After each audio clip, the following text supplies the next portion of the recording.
Reverend Pam Linfoot, a graduate of the Fellowships of the Spirit and also a mentor for the school that she's doing her third year back to back, I think, aren't you? Yeah, I think it is. She's really getting involved here, and she's also been working with Mark to get a lot of CDs and videos and things like that, constantly busy, and she wrote like 3 short sentences, but there's more that describes Pam than that. Reverend Linfoot is a graduate of the Fellowships of the Spirit. She spent her career serving customer needs as well as providing training and development for her coworkers. She is dedicated to bringing out the best in her peers. Short and sweet. Short and sweet. She wrote it about herself. She's also a very gifted techno person. I don't know about that. And she loves to travel with her husband of over a quarter of a century. Wow, that's a long time when you put it like that. It is, yeah, I'm sorry. Anyways, it's my pleasure to introduce to you Reverend Pam Linfoot.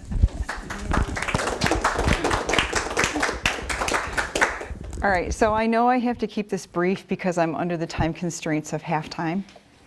So I'll do my best. Long gone? Okay, so I could go on ad nauseum. So when I was asked to speak and given the subject of ancestors, I thought, all right, this is right up my alley. So I had a little bit of fun with this the last couple days putting it together, so I hope you enjoy it. So I'm tackling this from the perspective of ancestral inheritance.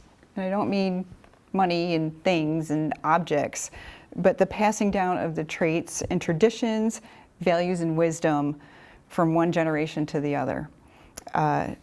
It's something that we all share.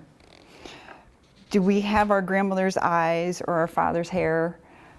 Those are genetic traits. Ancestral inheritance goes far beyond that. Your ancestral inheritance includes the ideas, beliefs, and stories that shape who we are. And they connect us to our ancestors. Our genes are not our destiny, and they are not our definition. Everyone's ancestral heritage is deeply personal. I've learned from many of my ancestors, from their strengths and their mistakes. Every single one of them has left an impression down through the generations. So when I was given the topic of ancestors for tonight, I thought, oh, this is no problem, because I have a lot of ancestors and I have a lot of stories, right? The storytelling piece of it for me is what keeps those people alive and keeps the heritage going. We all have family stories that deserve to be told and can help keep them with us, and it helps us appreciate our inheritance from them. So I'm going to tell you a little bit about what I've learned from some of my ancestors and tell some of their stories. So many, many years ago, my mother-in-law was very into genealogy, and she kind of gave me the bug a little bit.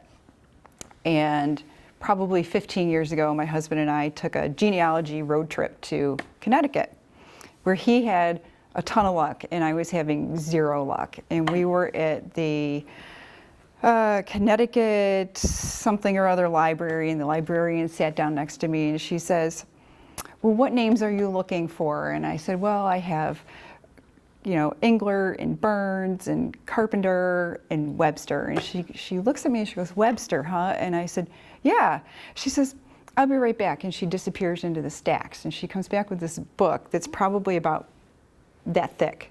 And you turn it over to the back and open it, and it's chronological. So you start with the most recent one first and work your way forward.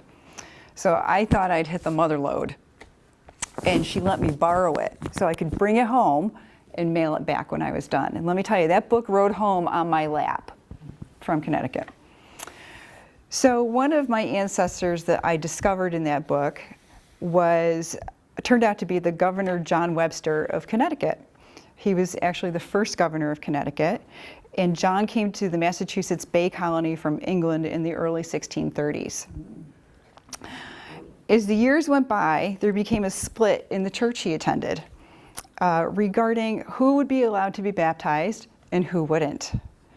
And he came down on the side of he didn't want baptisms just happening I guess, willy-nilly in the church. And it became such a big deal that this went up to the court system, where it was found that the people that disagreed with the new outlook on baptisms in their church were free to relocate to another location to start a new church and worship as they pleased.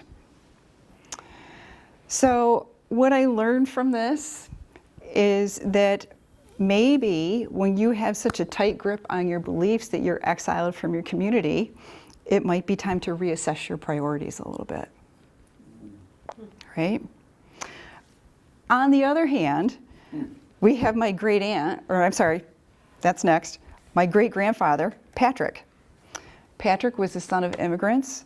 He was the first generation in that particular branch of the family tree born in this country. They came from Ireland.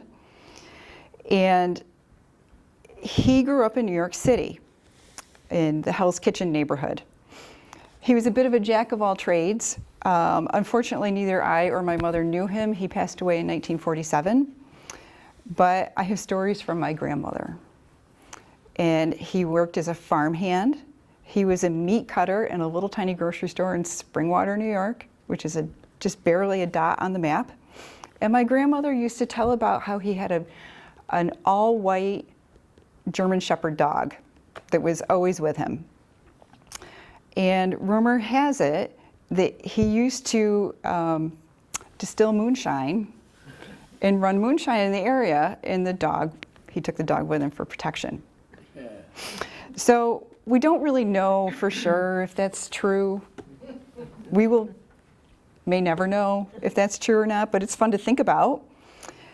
And so my lesson from him is, if you work hard and diversify your skills, you'll always be able to provide for you and yours, hopefully within the confines of the law. Right? I'm going to assume he did, but we don't know. Next up is my great aunt Isabella. I was fortunate enough to have Aunt Bella in my life until about 20 years ago, and she was a character. She was my grandmother's sister, and she was the original church lady. I'm pretty sure that the character on Saturday Night Live was modeled after her. So Aunt Belle didn't smoke, she didn't drink, she didn't curse. Every once in a while she would say a word that sounded like a curse word, and you would go, what did you just say? Because you had to think about it. But she did have a really severe weakness for baked goods. And my dad was hosting a Christmas party for his employees and some of his work associates. And I was going, and everybody was bringing a dish to pass. So I decided I was going to make rum balls. And I know my audience, it was a bunch of truck drivers. So, I mean, these were not just rum balls, these were rum balls. And on my way to Dad's, I stopped at my grandmother's house and took her, a dozen or so. And while I was there, Aunt Belle stopped in. And she sat at the kitchen table, and she spies the plate of rum balls on the table, and of course her eyes just light up, and she's like, "Oh, what is that?" And I said, "Well, Aunt Belle, they're rum balls." "Oh, okay, I'm going to try one." I said, "Aunt Belle, they're rum balls." "Oh, okay, yeah." And she's like, "Oh, these are really good." Mm-hmm. And then she had a second one.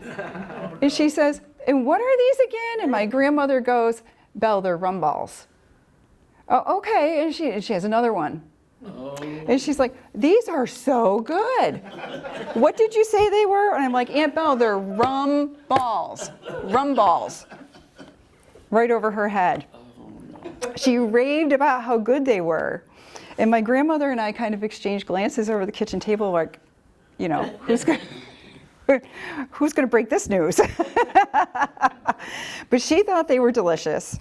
And as my grandmother and I looked at each other incredulously, because she's just downing these rum balls, my lesson that afternoon was I learned that in the face of adversity and baked goods apparently, even your most tightly held convictions can become negotiable. Right? She never did catch on that they were rum balls. You had a great night. She must have. I don't know. I mean, I left, so I don't know. I know. So then there's my other grandmother on my mother's side, Marion. So she taught me how to skip stones on the water, about wading into the lake and turning over stones and looking for the crayfish, how to bait a fish hook with them. I think I have a battle scar from that still. She told me how to hold a blade of grass and blow in it to make it whistle. I don't know if I could still do that anymore. And taught me about caring for a vegetable garden and how to make dolls out of hollyhock flowers at the picnic table. You've done that. I wondered if anybody would know what I was talking about. But what she really was teaching me was that when the going gets rough, get outside. In all seriousness, the vastness of nature can offer perspective, and sometimes the answers you're looking for are delivered on the breeze or by the sunlight reflecting on the water or in the dark silence of a snowfall. And much to her chagrin, I am not a snow bunny, but I do appreciate it on occasion. So our ancestors' experiences are part of who we are. They shape our beliefs and offer a sense of belonging, and even though they may be long since past, our stories about them show us just how interconnected we are. And they shape our traditions. They are the foundation that our lives were built on. So thank you for allowing me the honor of passing on some of my stories, or at least the ones that I could pass on in this setting, as we zigzag through my family tree. Thank you. Thank you.